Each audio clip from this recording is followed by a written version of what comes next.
Pagbabahagi ng kaalaman. Ano ang pwedeng gawin ngayong Holy Week 2025? Magsende ng isang perasong insenso candle for cleansing ng 12 a.m. sa salubong or Easter Sunday. Makakatulong ito para ma-cleanse ang buong tahanan, maganda ang pasok ng swerte, mararamdaman ng bisa sa buong taon. Para sa mga interesado, tignan ng screen, merong arrow dyan para maka-order or pwedeng bisitahin ng description, cash on delivery na yan. Tandaan gawin ang proseso sa salubong ng 12 a.m. or Easter Sunday ng 12 a.m. Huwag na nating patagalin pa. Simulan na natin ang kwento. Ang kwentong ito ay hango sa totoong buhay. Mula ito sa isa nating kabayan na itago na lang natin sa pangalang Chris. Walang eksaktong taon, probinsya ng Tacloban. Masayang namumuhay si Chris sa simpleng tahanan kasama ang buntis na asawa na si Maribel. Matagal na nilang inaantay ang pagdating ng anak, kaya't lalo silang naging maingat sa kanilang buhay. Isang hapon, pumunta si Chris sa palengke upang bumili ng ulam. Sa hindi inaasahang pagkakataon, nakaalitan ang isang lalaki. Ang pangalan ay Pedring. Aba, masyado ka yatang maangas. Akala mo kung sino ka? Wika ni Pedring. Wala akong ginagawang masama. Kung may problema ka, sabihin mo na maayos. Huwag kang magmalinis. Tandaan mo to, Chris. Hindi pa tayo tapos. Lumapit si Pedring sa kanya at bumulong. Tandaan mo, papatayin kita. Nanlaki ang mga mata ni Chris. Hindi niya alam kung biro o seryoso ang banta ni Pedring. Pero sa paraan ng pagsasalita nito, ramdam niya na may halong panganib. Pagkauwi ni Chris sa kanilang tahanan, hindi siya mapakali. Kagad siyang sinalubong ni Maribel. Mahal, may nangyari ba? Para kang balisa ah. Wala. Huwag mong alalahanin. Sa kaloob-looban ni Chris, alam niya na hindi simpleng away ang naganap, lalo pat pinagbantaan siya ni Pedring. Pagsapit ng gabi, tahimik na nakahiga si Chris at Maribel sa kanilang maliit na kubo sa tabing dagat. Ang malamig na simoy ng hangin nagbibigay ng ginhawa sa kanilang dalawa. Si Maribel na malapit ng manganak, maigpit na nakayakap kay Chris. Mahal, hindi na ako makapaghintay. Gusto ko nang makita yung anak natin. Konting tiis na lang, mahal. Makikita mo na rin yung anak natin. Habang mahimbing na natutulog, isang kaluskos ang gumising kay Chris. Napatingin siya sa bintana. May mga anino na gumagalaw, nakapalibot sa kanilang tahanan.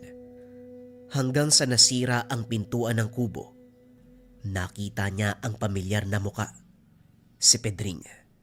Kasama ang dalawang kalalakian pero hindi mga normal na tao. Pulang-pula ang mga mata, matulis at mahaba ang ngipin. Mga aswang.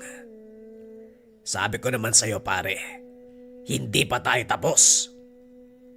Bago pa makagalaw si Chris, sinunggaban siya ng isa sa mga kasama ni Pedring. Pinukpok sa ulo. Napahandusay sa sahig. Dahan-dahang dumilim ang paningin. Ang huli niyang naaalala, nagmamakaawa ang asawang si Maribel. Ang sunod na naramdaman ni Chris ay ang malamig na hampas ng tubig. Dahan-dahan siyang inaanod ng alon papalayo sa dalampasigan. Nang idilat ang mga mata, isang bagay lamang ang nasa isipan, ang nangyari sa kanyang asawa at anak. Malamig at mabigat ang katawan ni Chris. Ang una niyang nasilayan ang itim na kisame ng isang kubo. Amoy usok ng insenso at tuyong dahon. Sa tabi niya ay may nakasinding gasera, nagbibigay ng bagyang liwanag sa loob ng madilim na kwarto. Nasaan ako? Isang matandang lalaki ang lumapit sa kanya. Payat. Mahaba ang puting buhok. kulubot ang buong katawan. Hawak ang mangkok na may mabangong likido. Huwag ka munang gumalaw, Iho. Mahina ka pa. Sinubukan ni Chris na bumangon, pero masakit ang buong katawan. Para siyang binugbog, giniling ng paulit-ulit. Teka, sino ka? Ako si Enteng, albularyo. Nakita kitang inanod sa dalampasigan. Halos wala ka ng buhay. Napatingin si Chris sa kanyang katawan. Balot ito ng mga dahon. May mga nakaukit pa na simbolo gamit ang pulang tinta. Si Maribel. Bumalik sa kanya ang huling naaalala, ang sigaw ng asawa. Nanlaki ang mga mata ni Chris at napakuyom sa kamao. Pinatay siya. Pinatay siya. Pinatay ang asawa ko. Sinubukan niyang tumayo, pero kagad siyang pinigilan ni Enteng. Huwag kang magpadalos-dalos. Kung gusto mong mabuhay, kailangan mong kumalma. Hinihingal si Chris. Nanginginig ang katawan, hindi lamang sa sakit, kundi sa matinding galit. Hindi ako pwedeng tumigil. Kailangan kong ipagigante si Maribel. Huminga ng malalim si Enteng at saka naupo sa tabi ni Chris. Alam kong mabigat ang pinagdadaanan mo. Pero kung haharapin mo mga halimaw na yon sa ganitong kalagayan, mamamatay ka lang. Tumingin si Enteng sa malayo na para bang merong iniisip. Kung gusto mong lumaban, tutulungan kita. Ha? Anong ibig mong sabihin? Ngumiti si Mang Enteng. Hindi lang ako basta manggagamot. Tumutugis ako ng mga aswang. Tadhana na mismo nagdikta upang magkita tayong dalawa. Nabuhayan ng pag-asa si Chris. Ito na ang simula ng paghihiganti. Sa loob ng maliit at simpleng kubo ni Enteng, pinaliwanag ni Chris ang sinapit niya. Ang malagim na gabi na inagaw sa kanya ang lahat. Habang nagsasalita, nararamdaman niya na bumabalik ang sakit at galit, pero pilit niya itong pinanlabanan. Tahimik na nakinig si Enteng, nakapikit habang iniintindi ang bawat salita ni Chris. Matapos niyang magkwento, huminga ng malalim ang matanda at tumango. Mabigat ang dinanas mo, Iho. At alam kong hindi na matatapos ang sakit na yan hanggat hindi mo nakakamit ang hustisya. Hindi lang hustisya ang gusto ko. Gusto kong burahin ang lahi nila. Hindi ko hahayaang maranasan ng ibang tao ang naranasan ko. Napangiti si Manong Enteng, ngunit may bahid ng lungkot ang mga mata. Kung ganon, kailangan mong matuto at magbago.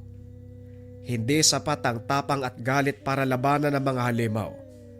Kailangan mong kumuha ng kaalaman, magpalakas ng pangangatawan, lakas mula sa mga sinaunang aral. Huwag kang mag-alala, Manong. Gagawin ko ang lahat. Sa ilalim ng gabay ni Enteng, sumailalim si Chris sa pagsasanay. Hindi lang siya tinuruan ng pisikal na pakikipaglaban, kasama na dito ang mga orasyon patungkol sa lihim na karunungan. Tuwing umaga ay walang ibang ginawa kung hindi maglibot sa kagubatan.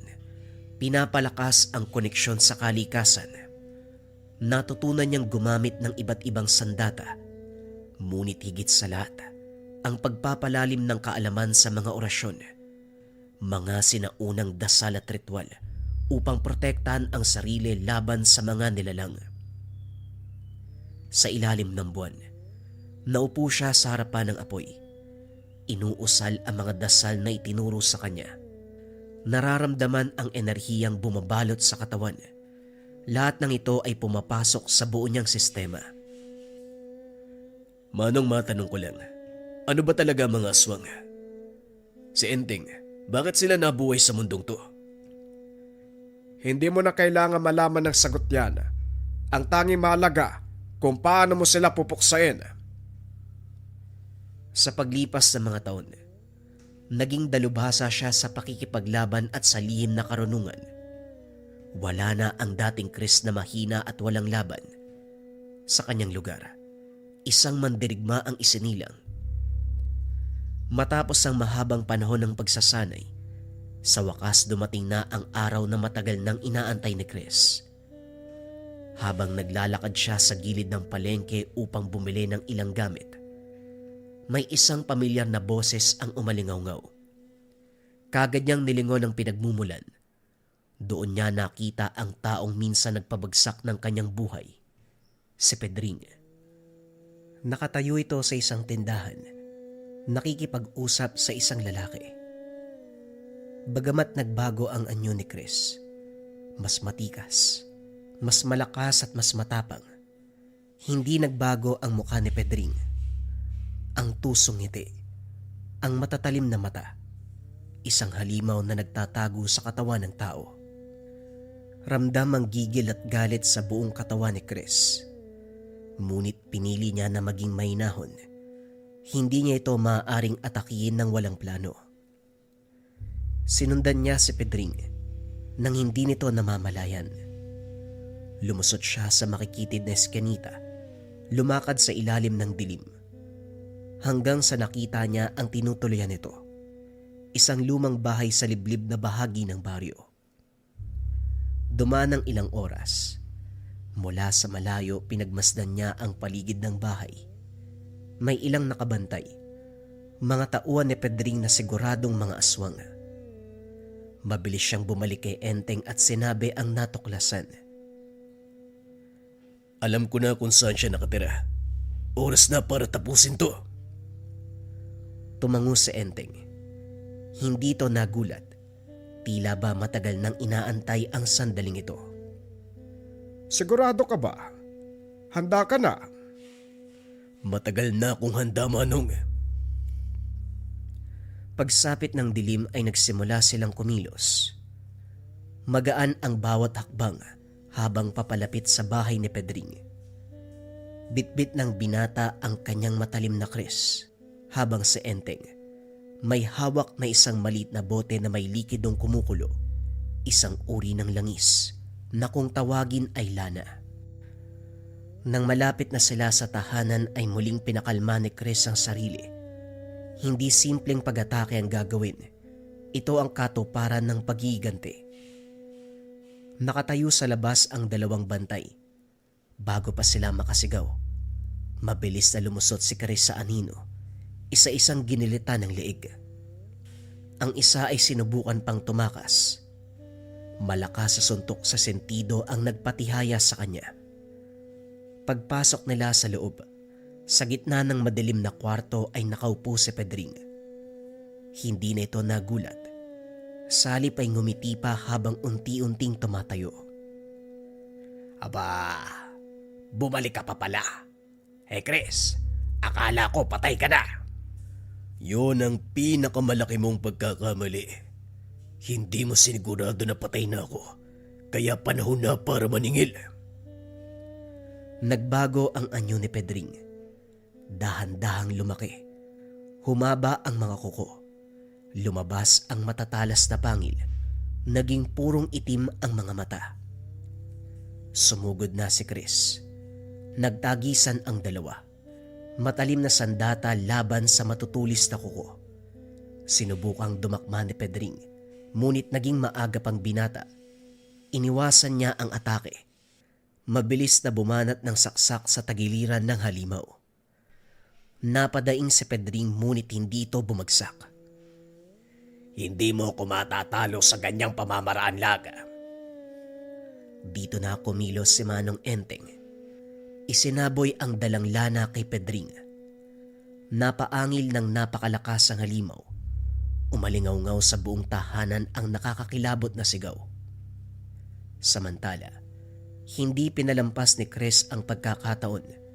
Sa isang malakas na huling pag-atake, itinarak niya ang Chris sa dibdib ni Pedring. Inikot pa ito ng ilang beses upang mas lumala ang pinsala. Dahan-dahang nanghina ang katawan ni Pedring. Sa huli ay bumagsak ito sa sahig at wala ng buhay. Hindi gumalaw si Chris. Tinitigan niya ang bangkay ng kanyang pinakamalupit na kaaway. Ramdam niya ang ginhawa, pero alam niya na hindi pa ito ang katapusan. Marami pang katulad ni Pedring ang nagtatago sa kadiliman. Ang kaganapan ng paghiganti ay simula pa lamang ng kanyang misyon. Matapos mapatay si Pedring, inakala ni Chris na bumalik na ang katahimikan sa buhay. Ngunit isang araw pagbalik niya sa kubo, isang nakakakilabot na tanawin ang bumungad sa kanya. Si Manong Enteng, wala ng buhay. Nakabulagta sa sahig, puno ng dugo ang katawan. Malalim ang mga sugat. Nakadilat ang mga mata ng matanda na halatang nagpumilit pang lumaban. Sa tabi ng bangkay ni Mang Enteng, may nakaukit sa sahig. Isang kakaibang simbolo na hindi pamilyar kay Chris. Napakuyom siya ng kamao. Sino? Sinong may gawa nito? Kagad lumabas ng tahanan si Chris. Magmula ng gabing yun, sinimulan niya ang paghahanap sa halimaw. Nang mga sumunod na linggo, isa-isang naglaho ang mga aswang sa kanilang lugar. Sa bawat anino, sa bawat madilim na sulok ng kagubatan, si Chris ay nagmamasid, nag-aabang, handang umatake sa sandaling matunton ang halimaw na pumatay kay Enteng. Sa unang pagkakataon nakatagpo niya ang isang tikbalang, isang nilalang na may katawan ng tao at ulo ng kabayo. Matangkad ang sukat, pulang-pula ang mga mata, mabilis ang kilos sa gitna ng kadiliman. Sa halip na umatras ay sumugod si Chris. Dala-dala niya ang sandata na binuhusan ng langis ng lana. Inatake ng sunod-sunod na hiwa ang tikbalang. Bagamat likas na malakas ang tikbalang, hindi ito makalapit sa kanya. Masyado kang mapangahas, tao. Hindi ako basta tao. Mabilis siyang lumusot sa ilalim ng halimaw, buong puwersang sinaksak ang tagiliran. Napaangil ng malakas ang tikbalang. Nang bumagsak ito sa lupa ay hindi nag-aksaya ng oras si Chris. Hiniwa niya ang leeg. Kagad dalagutan ng hininga. Kaso nga lang hindi pa ito sapat. Sumapit na naman ang isang gabi. May narinig siyang sigaw mula sa isang kubo. Pumasok siya ng walang pag-aalinlangan.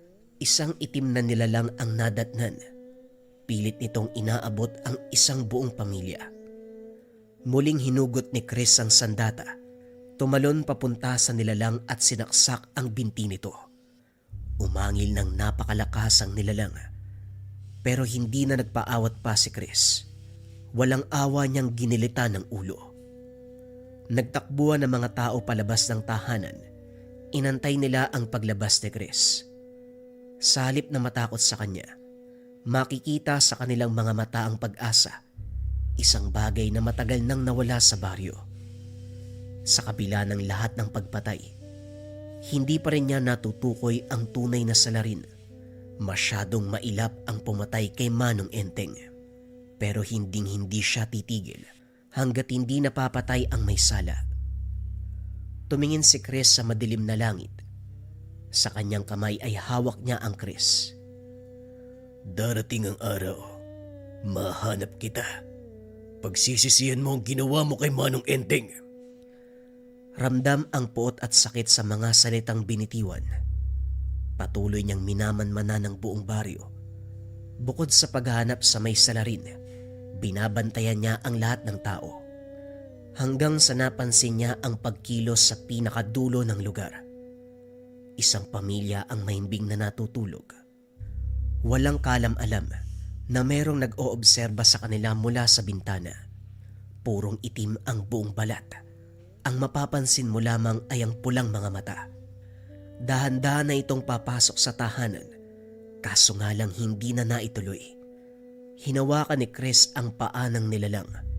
Buong puwersang binalibag papunta sa kakahuyan. Hindi na naawa ang binata. Sinunggaban niya ang aswang. Paulit-ulit na inundaya ng saksak. Nakiusap ang nilalang na huwag siyang patayin, pero hindi na nakinig ang binata. Hinawakan niya ang leeg ng nilalang. Buong puwersang pinilipit. Patay na ang aswang. Kaso nga lang nilamon ng tuluyan ng galit si Chris. Masyadong mabrutal ang pagpatay niya sa nilalang. Hiniwa niya ang balat ng mukha nito. Iniwan lamang ang bungo. Yan, magsilbing babala sa lahat ng mga nilalang. Hindi ako titigil hanggat nang bibiktima kayo. Nagpatuloy siya sa paglalakbay. Nakakita ng kuweba sa loob ng gubat. Narinig niya ang pag-uusap sa loob tungkol sa kanilang susunod na biktima. Dahan-dahan siyang lumapit. Mula sa anino natanaw niya ang 3 figura. Nakapalibot sa isang katawan ng patay na kambing. Kinakain nila ang laman. Tumalon si Chris papunta sa isa sa mga aswang. Kasabay ng pagbagsak nito ay ang pagbaon ng sandata sa sentido ng aswang. Nagulantang ang 2 nilalang sa pagdating ng binata. Sumugod ang isa sa mga nilalang. Buong puwersang kinalmot si Chris pero hindi ito tinamaan. Sa muling pag-atake nito ay hinawakan ni Chris ang braso, binali gamit ang tuhod at saka hinampas ang muka sa bato. Napaangil ang nilalang pero hindi pa tapos si Chris. Ibinaon ang hawak na sandata sa leg nito. Ilang ulit na inikot upang masiguradong mamamatay ang nilalang. Hindi na sumugod ang natitirang aswang. Nagtangkang tumakbo pero hindi nakaligtas. Tumalon si Chris papunta sa likuran ng aswang. Pinaluputan ng lubid ang leg nito. Kinuha ang bote ng lana sa bulsa. Pinainom sa aswang. Kitang-kita kung paanong umusok ang bunganga nito habang nalalagok ang langis ng lana. Bumagsak sa lupa ang nilalang habang nanginginig. Kitang-kita niya kung paanong nalulusaw ang katawan nito. Yan ang tama sa inyo. Hindi na kayo makakapuksa ng mga tao.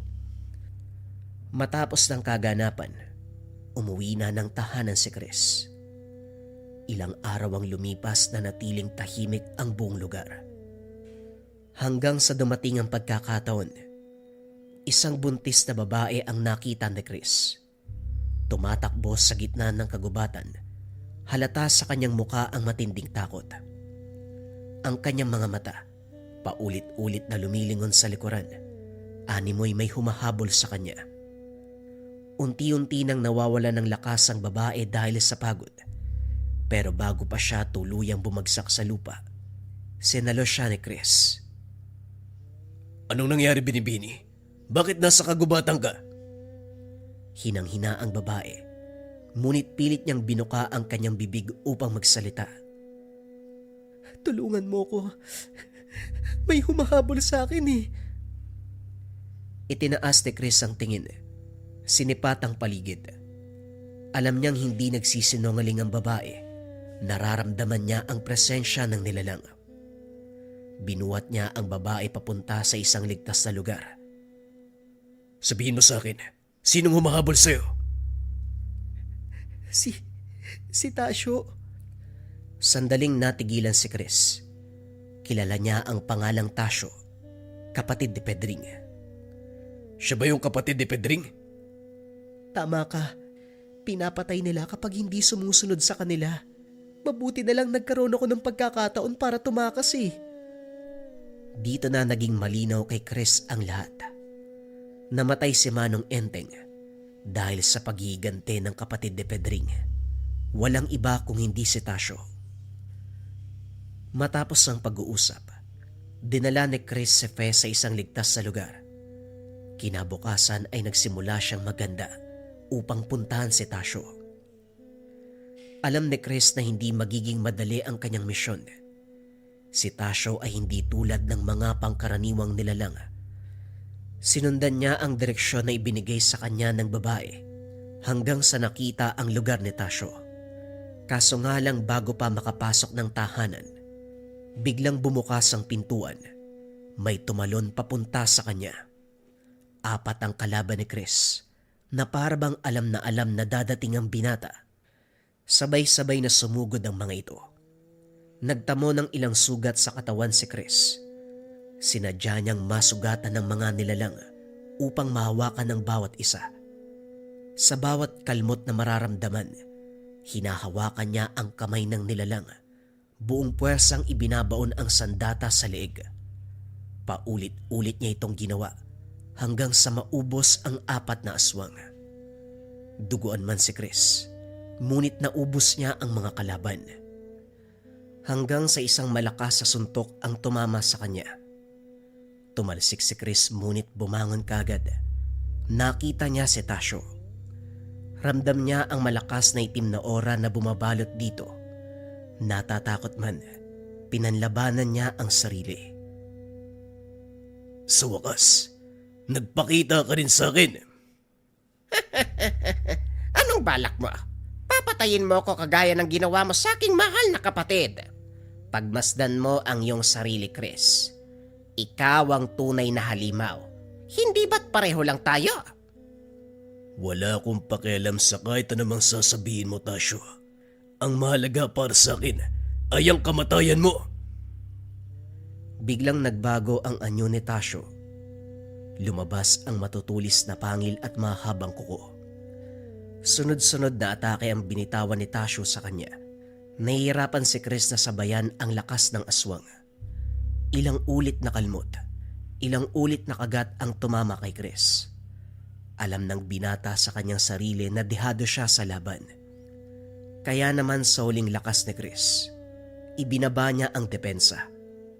Napatigil si Tasyo dahil parabang tanggap na ni Chris ang kanyang kamatayan. Mas mabuti ang ganyan. Mas mabuting hayaan mong patayin na lang kita. Bumuelo ng malakas si Tasyo. Pinunterya ang tiyan ni Chris.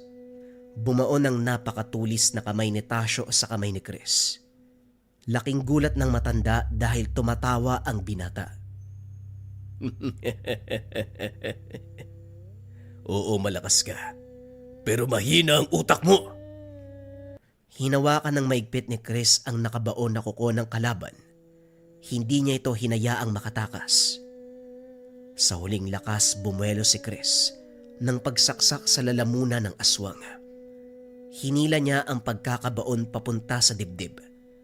Ilang ulit na inikot ang sandata upang maglikha ng malaking pinsala. Napaangil ng malakas si Tasyo. Hindi makapaniwala sa ginawa ng binata. Muling kinuha ni Chris ang lana sa bulsa. Binuhusan ng paulit-ulit ang aswang.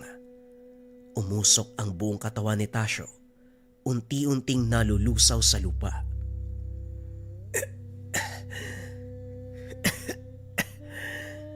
Maribel, manong ending. Napagiganti ko na kayo. Pero mukhang hanggang dito na lang din ako. Sa wakas, makakapagpahinga na ako. Magkikita na muli tayo. Tanggap na ni Chris ang kanyang kamatayan hanggang sa nakakita siya ng isang babae na papalapit sa kanya. Ang huling nakita, ang mukha ni Fe. Nagising na lamang si Chris na sa loob na ng isang kubo. Umiiyak na sanggol ang bumungad sa kanya. Nanganak na si Fe. Kasabay nito ang pagligtas sa kanya. Nakahiga ang babae sa kabilang papag. Nakatitig sa kanya habang hawak ang sanggol. Chris, mabuti naman gising ka na. Tumango si Chris at lumapit. Ipinahawak sa kanya ni Fe ang sanggol. Eto pala si Juan, oh. Salamat, Chris, ha. Kung hindi dahil sa'yo, wala na kami dito. Hindi maipaliwanag ni Chris ang nararamdaman. Muling bumalik ang kapayapaan sa kanyang puso't isipan, lalong-lalo na habang hawak ang sanggol. Laking gulat din niya dahil paghawak sa tagiliran, wala ang sugat na nilikha ni Tasyo. Nang mga sumunod na linggo, tinulungan niya si Fe sa pag-aalaga sa anak. Unti-unti nilang binuo ang buhay na sinira ng mga nilalang. Muling nagkaroon ng kulay ang kanilang paligid. Bumangon ang baryo. At habang lumilipas ang panahon, lalong lumalim ang samahan ni Chris at ni Fe. Sa dulo ng lahat ng laban, sa dulo ng lahat ng pagigante, natagpuan ni Chris ang isang bagay na matagal nang wala sa kanya: pagmamahal at pamilya. Dito nagpatuloy ang bagong simula ni Chris. Bagong kwento pa rin yung susunod na istorya, mga kabayan. Ulitin ko ha, bagong kwento pa rin. Ito ay tungkol sa gante ng manggagamot. Isang batikan ng manggagamot na natutong manugis ng aswang. Huwag na nating patagalin pa. Simulan na ang storya. Ang kwentong ito ay hango sa totoong buhay.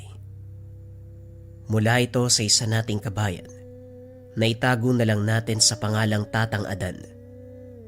Taong 1972, liblib na pook ng Manolo. Hindi mapalagay kakaisip si Tatang Adan sa sinapit ng pasyente. Nagamot niya na ito. Gumaling. Pero nabalitaan na lamang ang biglaang pagkamatay. Ang sabi ng ina, bumalik sa normal ang kalusugan ng dalaga pagkatapos magpagamot. Ilang linggo ang lumipas, binawian din ng buhay. Walang nakasaksi kung paanong nalagutan ng hininga dahil sa mga sandaling iyon. Mag-isa ito sa tahanan. Naabutan na lang na nakatihaya at wala ng buhay. Kuya, kung napagaling niyo ang pasyente tapos makalipas ang ilang linggo na matay, siguradong iba ang dahilan. Hindi naman pwedeng ikaw masisi. Ang galing niyo manggamot O baka naman inaswang yun. Napatingin si Tatang Adan sa nakababatang kapatid na si Rico. Alam niya ang tungkol sa pambibiktima ng aswang sa paligid, pero hindi lang maisip na ito ang dahilan ng pagkasawi ng pasyente. Noong sinuri niya, ginamot ang baling binti. Wala itong bahid ng anumang bakas ng aswang. Sinasabi mo bang gumaling ang pasyente tapos inaswag? Posible. Talamak ngayon ang aswang. Wala ring pinipili. Malusog man o sakitin. Nakakapanghinayang lang kasi meron na namang inosenteng tawang nadali ng halimaw. Wika ni Tatang Adan. Kung gusto niyo, pupuntahan ko sila. Magtatanong-tanong ako. Magmamasid sa lugar.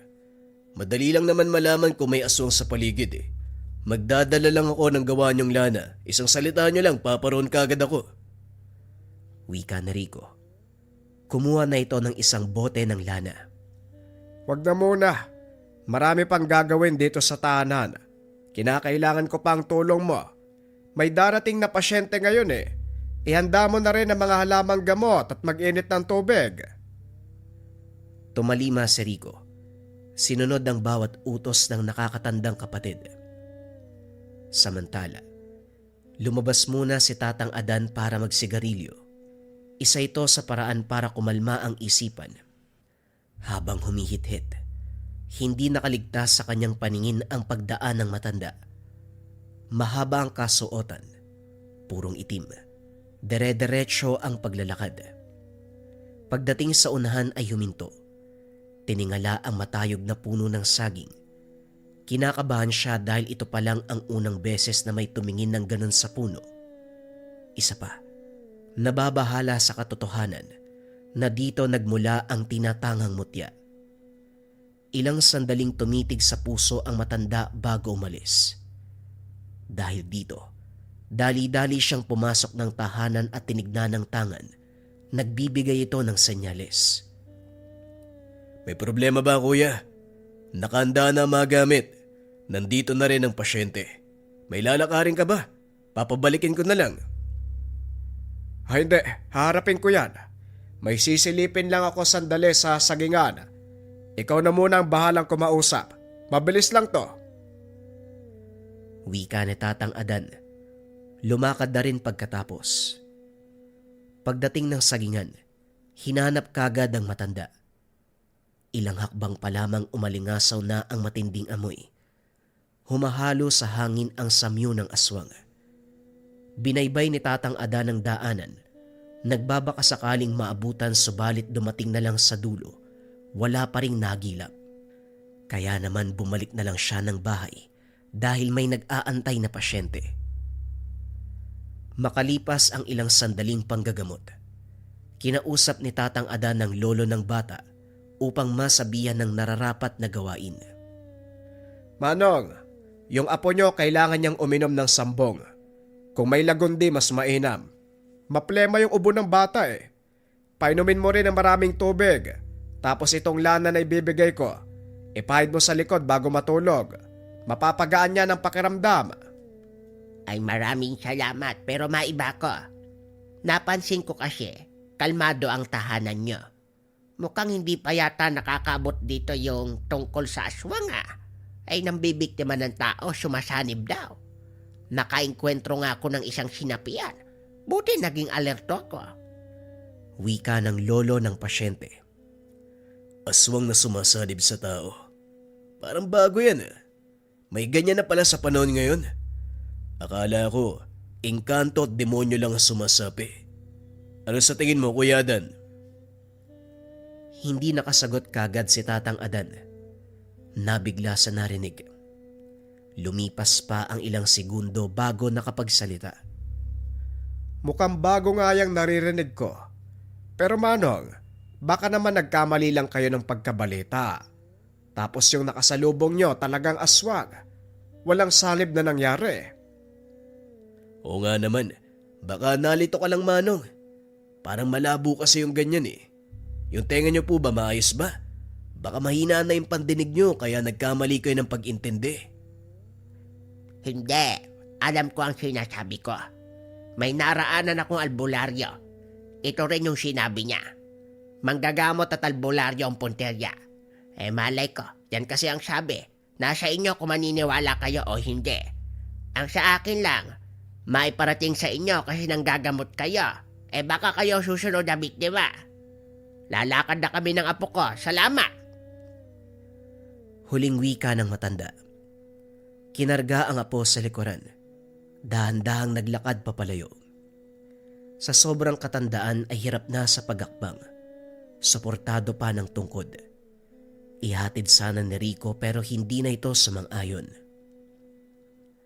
Aswang na sumasapi. Anong pakulo na naman ang ginagawa ng mga nilalag?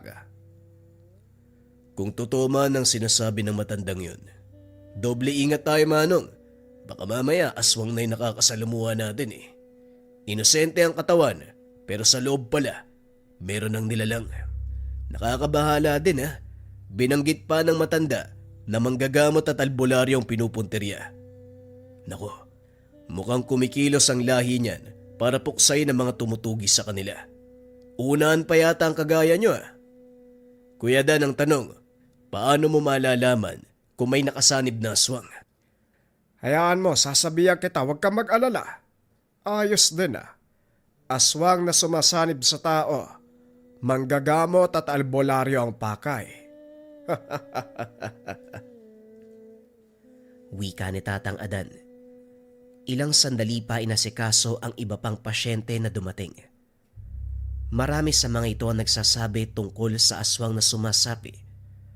Habang nakikinig sa usapan, hindi maiwasang makumbinsi na meron ngang ganitong klase ng nilalang. Dumistansya na lang muna si Tatang Adan. Muling nagsindi ng sigarilyo upang pakalmahin ng magulong isipan. Habang bumubuga ng usok, muli niyang napansin ang matandang nakita ilang oras na ang nakalipas.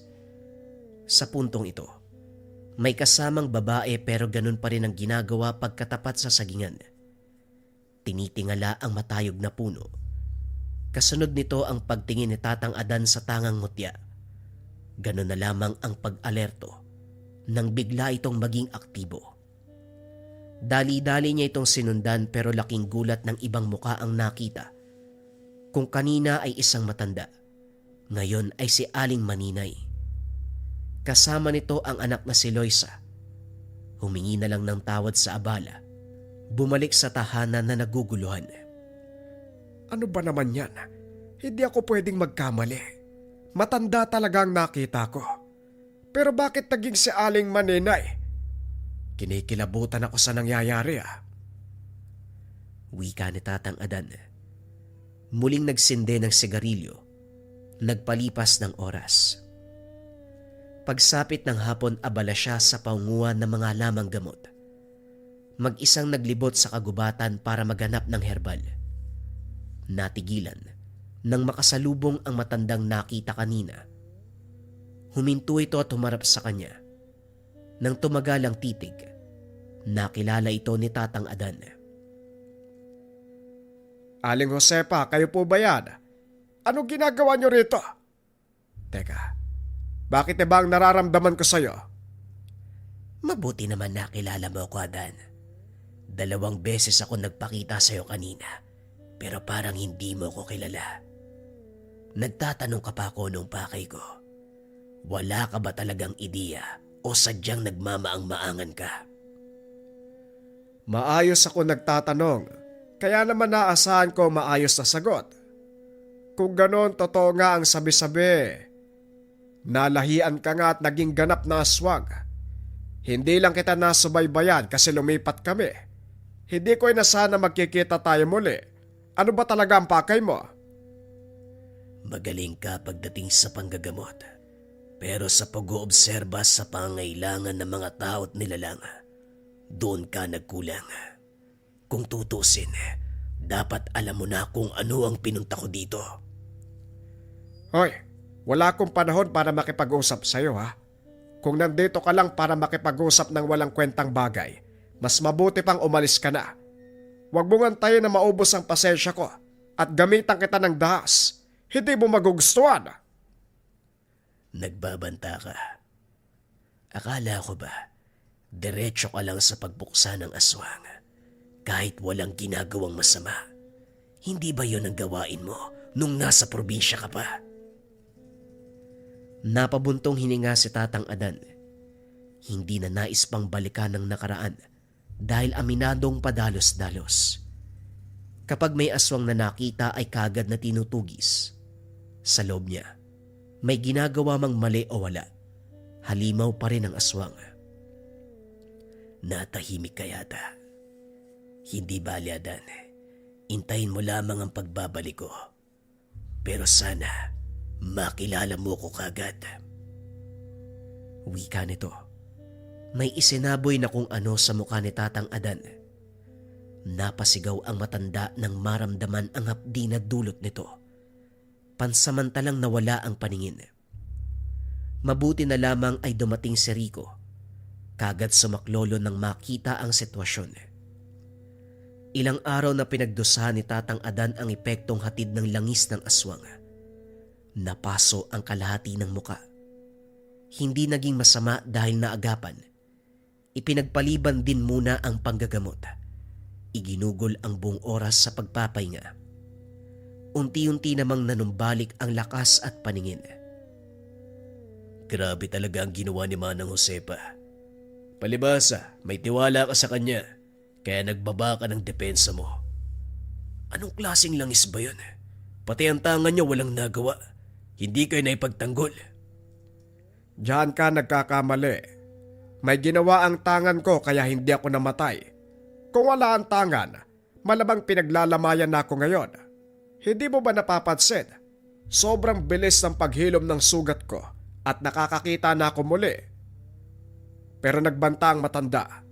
Hindi ko lang alam kung kailan eh. Rico, hindi maganda ang kutob ko sa nangyayari. Maging alerto ka sa lahat ng oras. Magsugbit ka ng patalim para makalaban ka agad kung sakali. Oo kuya, naiintindihan ko. Alis na muna ako. Naubusan na pala tayo ng bigas. Wala nang pangsahing mamayang hapon eh. Mataas pa ang sikat ng araw. Ngayon na ako lalakad para hindi nabutan ng dilim. Kaya niyo naman ang gumalaw-galaw ano? Hindi ako baldado, Rico. Lumakad ka na para makauwi ka agad. Mag-ingat ka sa daan. Nang mag-isa na si Tatang Adan, kumilos na siya para maganda ng mga lamang gamot. Sa paglipas ng oras, unti-unting nakakaramdam ng kaba. Hindi mapakali.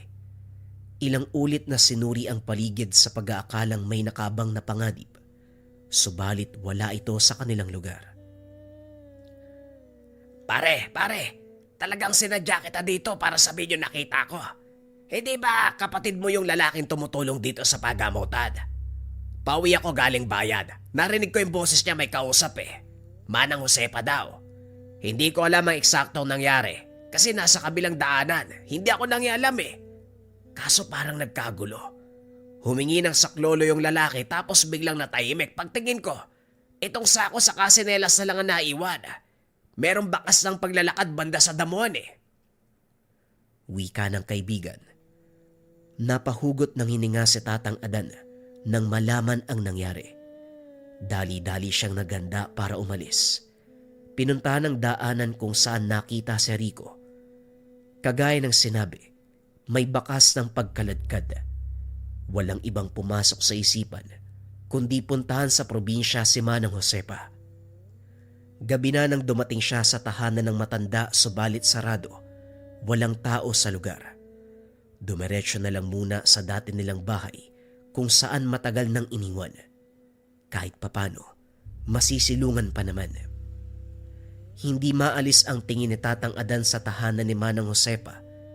Kabadong-kabado habang iniisip ang kaligtasan ni Rico. Maigpit ang pagkakahawak sa dalang patalim. Nag-usal ng mga orasyon. Hindi nagtagal, nakahinga ng maluwag nang makita ang kapatid. Diyos ko, nandito ka lang pala. Pinakaba mo ko ng husto. Teka, bakit duguan ka? Ang dungis mo, punit pa yung damit mo. Si Manang Josepa ba ang may gawa niyan? Sabihin mo sa akin nang mapuntahan ko. Nagulat siya sa reaksyon ni Rico. Kalmado. Pasimpleng naupo sa tabi at may nahong nagsalita. Huwag ka na magsayang ng oras.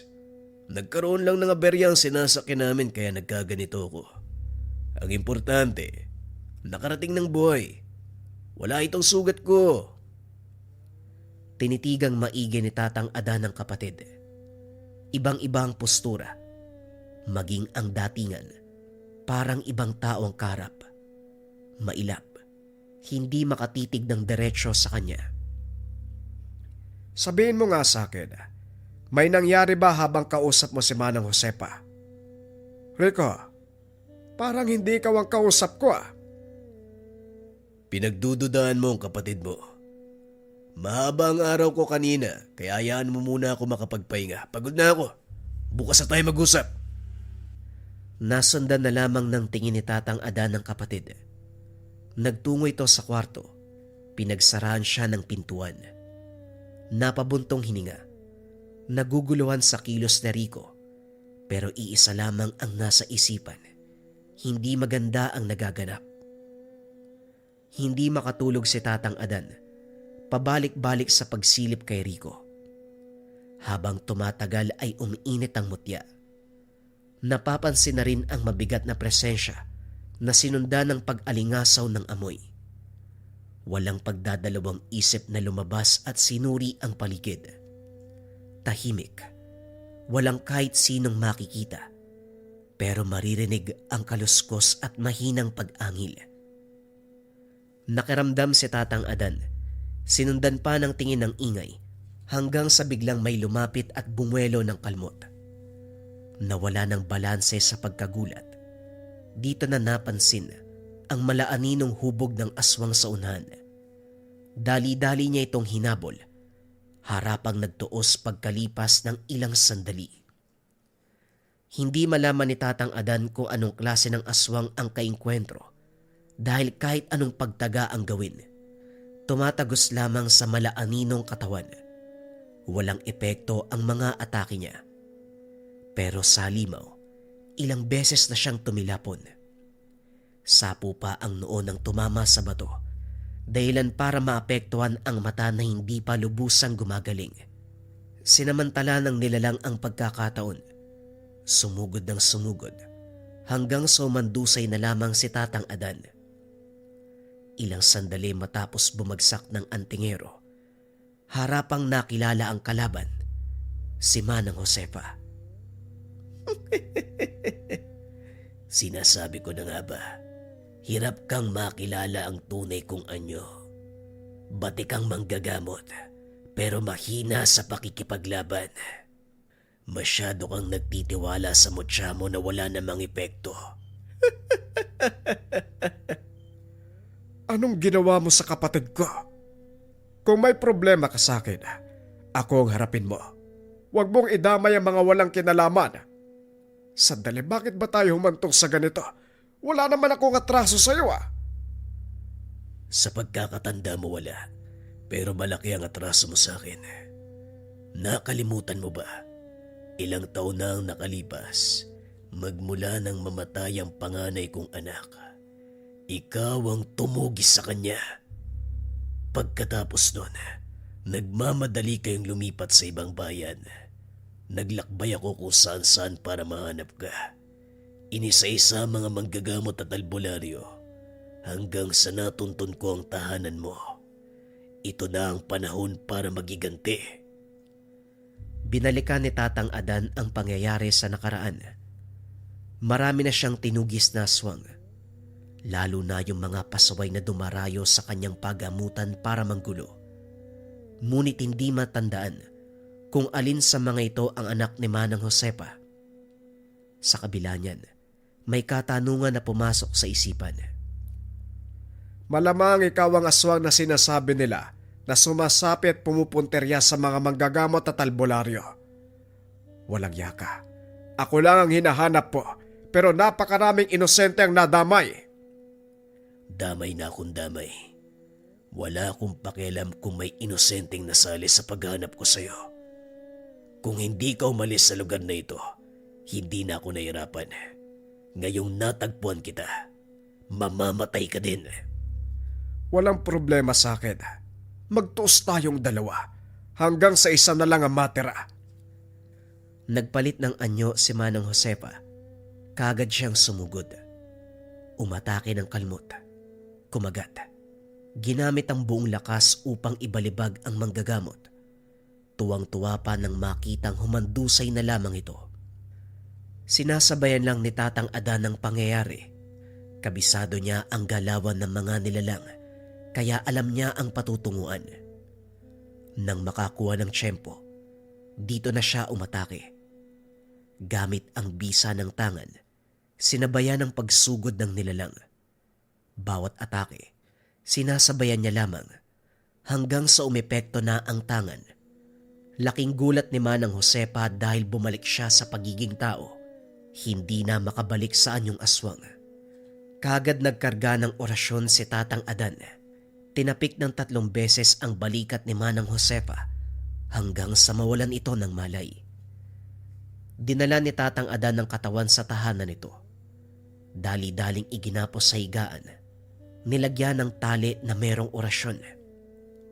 Wala pa ring malay sa pagdaan ng mga oras, kaya sinamantala ang pagkakataon upang masuri ang buong bahay. Sa taas na kwarto, naroon ang bangkay ng bunsong anak ni Manang Josepa. Isa itong aswang na nabalitaan niyang tinugis ng isang albularyo. Hindi lang maintindihan kung bakit nasa loob ng tahanan kahit naaagnas na. Sinakop ang buong silid ng matinding amoy. Dali-dali siyang lumabas. Nakasalubong ang kapatid na si Rico. Laking gulat ni Tatang Adan dahil inatake siya ng kapatid. May dalang patalim. Paulit-ulit siyang sinasaksak. Mabuti na lamang ay maagap. Nakuha ang kutsilyo. Rico, ano ba nangyayari sa'yo? Tumigil ka nga! Nakita niya ang refleksyon sa mata ng kapatid. Baliktad. Nanlilisik ang mga mata. Mga mata na hindi pagmamay-ari ng kapatid. Nang mapansin ang enerhiyang nagmumula sa pinanggagalingang kwarto, dito napag-alaman ang kaluluwa ng namatay na aswang ang sumapi kay Rico. Kagad niyang hinubad ang mutya at kinabit sa kapatid. Ilang sandali ang lumipas ay nangisay. Nawalan ito ng malay. Nangihinang napaupo sa tabi si Tatang Adan. Hindi makapaniwala sa nangyayari. Ito pa lamang ang unang beses na nakaengkwentro ng ganitong pamamaraan. Upang masagot ang katanungan, hinalungkat ang iba pang bahagi ng tahanan na lamang hindi lang aswang si Manang Josepa. May malalim itong kaalaman sa ritual ng mga demonyo. Maraming gamit para magsagawa ng iba't ibang uri ng orasyon. Sinunog ni Tatang Adan ang lahat ng gamit, maging ang naaagnas na bangkay. Sa kalagitnaan biglang naalerto nang maramdaman ang presensya ng aswang. Hindi nagtagal ay may sumugod sa kanya. Masyadong agresibo ang nilalang, walang tigil sa pagkalmot. Nahirapang lumaban si Tatang Adan dahil mabilis ang kilos nito. Hanggang sa nahawakan niya ang braso ng aswang, tinadtad ng saksak. Kahit sugatan, sinubukan pa ring tumakas. Sino ka naman? Kung makasugod ka, parang ang laki ng atraso ko sa'yo. Unti-unting nagpalit ng anyo ang aswang. Ito ang kasintahan ni Manang Josepa. Pati ba naman ikaw, Mang Patronyo, naging aswang na din? Ang daming nangyari magmula nang umalis ako dito ah. Huli kong nabalitaan sa'yo, magkaiwalay na kayo ni Manang Josepa. Tapos ito re-responde ka nang malamang sinusunog ang bangkay ng anak niya. Bakit ba kasi hindi nyo inilibing? Manahimik ka, Adan. Hindi ko pa nakakalimutan ang ginawa mo sa panganay namin. Nagsisi ako dahil hindi ka agad nakagante. Ngayong karap na kita. Kailangan mamatay ka. Matapos magsalita ni Mang Patronyo, binali ni Tatang Adan ang leeg nito. Malubha na nga ang lagay pero lakas pang manghamon. At saka, bakit ba ako yung pinagbibintangan ng mga to na pumatay sa anak nila? Bueno, sa dami nga ng aswang na pinatay ko, hindi ko alam kung sino doon yung anak niya. Matapos ng kaganapan, ginawa niyang bilanggo si Manang Josepa. Hindi nagustuhan ng pagdamay nito kay Rico. Nakagapos sa higaan habang araw-araw na pinahihirapan sa pamamagitan ng pagpapainom ng lana. Unti-unting umiipekto, humantong sa punto na hindi na nakakapagsalita at nabubutas ang laman. Kuya, hindi ka ba naaawa? Tama pa ba yung ginagawa mo? Pwede namang patay na lang si Manang Josepa. Hindi yung ganyan pinahihirapan mo pa. Mamamatay na din yan eh. Hayaan mo lang ako, Rico. Gusto kong pagdusahin ng halimaw na ito hanggang dumating ang araw na siya na mismo ang sumuko. Tama ka. Sa kamatayan din ang punta niya. Pero mas mararamdaman ang paghihiganti kung makikita natin ang paghihirap niya. Huwag kang mag-alala. Alam ko ang ginagawa ko. May tiwala naman ako sa'yo. Kaso nga lang, nag-aalala ako sa posibleng kahinatnan ng lahat. Aswang siya. May malalim na kaalaman sa orasyon ng mga demonyo. Parehong masama, parehong delikado. Paano kung dahil sa ginagawa niya kaya ka nagkakaganyan? Unti-unti ka nang napapasahan. Huwag kang mag-alala. Hawak kong isipan ko. At isa pa, mahina na ang pangangatawan ni Josepa. Ilang araw na lang mamamatay na rin yan. Lumipas ang ilang araw, ganun nga ang nangyari. Patuloy na binibigyan ng laso ng matanda. Mas lalong humihina sa pagdaan ng mga oras. Hindi nagtagal ay bumigay ang katawan. Nalagutan ng hininga sa sariling higaan. Dito lang lubusang napayapa si Tatang Adan. Kontento na sa ginawang paghiganti. Kahit papano, binigyan ng maayos na libingan katabi ng puntod ng asawa at mga anak.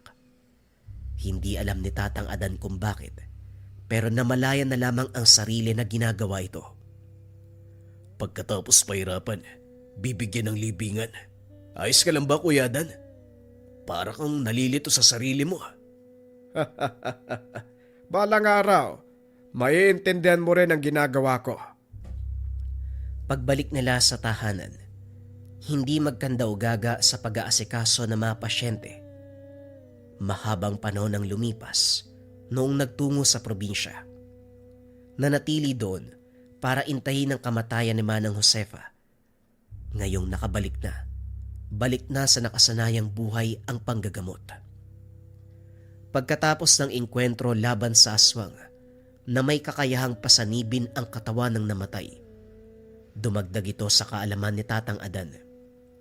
Detalyadong isinulat ang mga bagay-bagay para hindi makalimutan at magamit sa susunod na laban kung sakaling makasagupa ng ganong pamamaraan.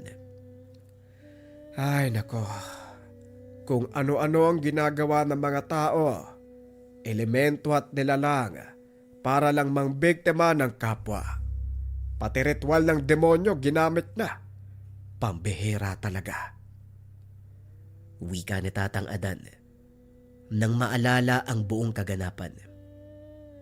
Sa pagdaan ng mga araw, naging maingat siya sa pagharap sa mga pasyente.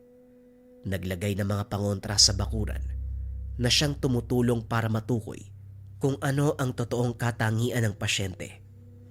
Nadala sa nangyari kung kaya't iba yung pag-iingat ang ginawa. Patuloy pa rin siya sa pagtulong sa kapwa, pero hindi na lamang basta manggagamot si Tatang Adan. Napabilang na rin siya sa mga manunugis ng aswang. Pagbabahagi ng kaalaman, ano ang pwedeng gawin ngayong Holy Week 2025? Magsinde ng isang perasong insenso candle for cleansing ng 12 a.m. sa Salubong or Easter Sunday. Makakatulong ito para ma-cleanse ang buong tahanan, maganda ang pasok ng swerte, mararamdaman ng bisa sa buong taon. Para sa mga interesado, tignan ng screen, merong arrow dyan para maka-order or pwedeng bisitahin ng description, cash on delivery na yan. Tandaan gawin ang proseso sa Salubong ng 12 a.m. or Easter Sunday ng 12 a.m. Huwag na nating patagalin pa. Simulan na natin ang kwento. Pagbabahagi ng kaalaman, ano ang pwedeng gawin ngayong